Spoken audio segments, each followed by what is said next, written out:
Today's story is quiet, simple, and powerful.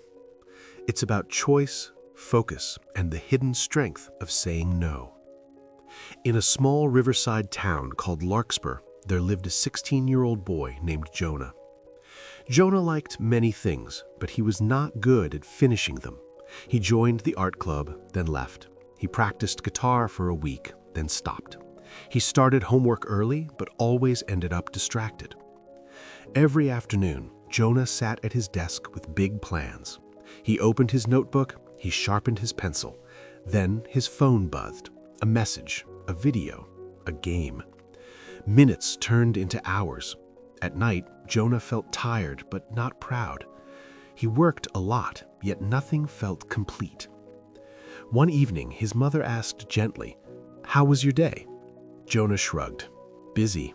I tried to study, I tried to draw, I tried everything." His mother smiled, but her eyes were thoughtful.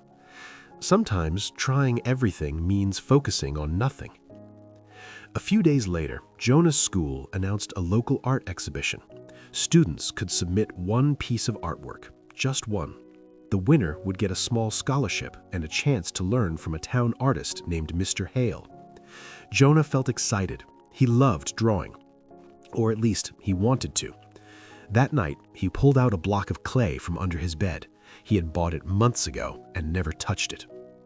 The next afternoon, Jonah visited Mr. Hale's workshop by the river. The place smelled of stone and dust. Finished sculptures stood quietly along the walls. Birds, faces, and hands seemed frozen in motion. Mr. Hale was an older man with calm eyes and rough hands. He was carving a large stone. Jonah watched for a while, then asked, "How do you know what to carve?" Mr. Hale did not stop working. "I don't rush. I look. I remove what doesn't belong." Jonah frowned. "But you start with a big stone. Isn't that confusing?" Mr. Hale smiled.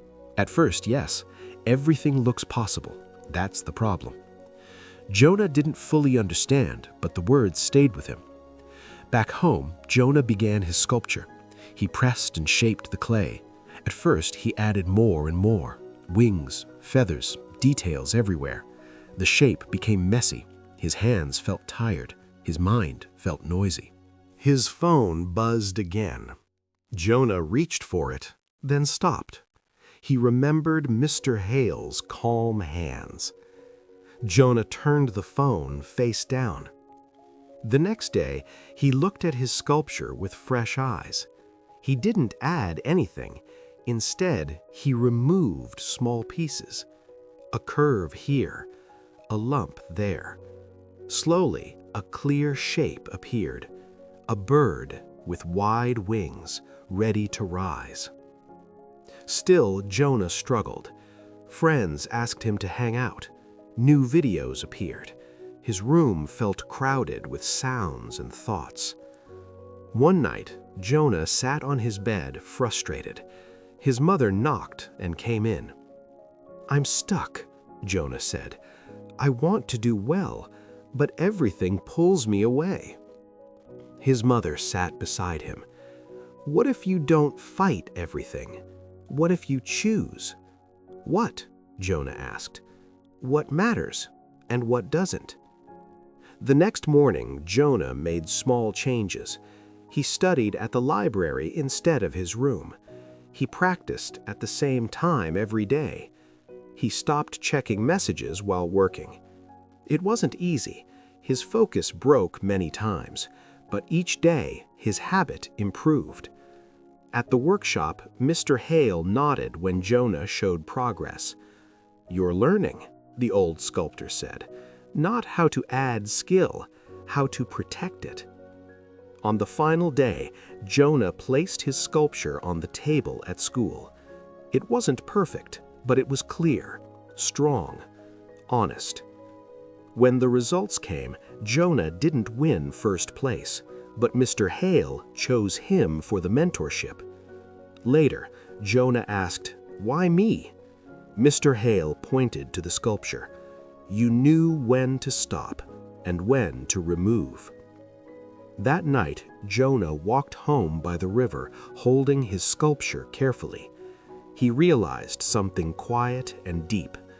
His days felt lighter, not because he did more, but because he carried less. Life wasn't about adding endless things. It was about shaping time, habits, and choices, about removing distractions, about saying no with patience and confidence. And that is the sculptor's secret. What you remove defines you. When you choose focus over noise, effort over comfort, and growth over distraction, you slowly shape the person you want to become. Thank you for listening. Keep practicing, keep improving, and remember, learning English and life gets clearer when you choose what truly matters.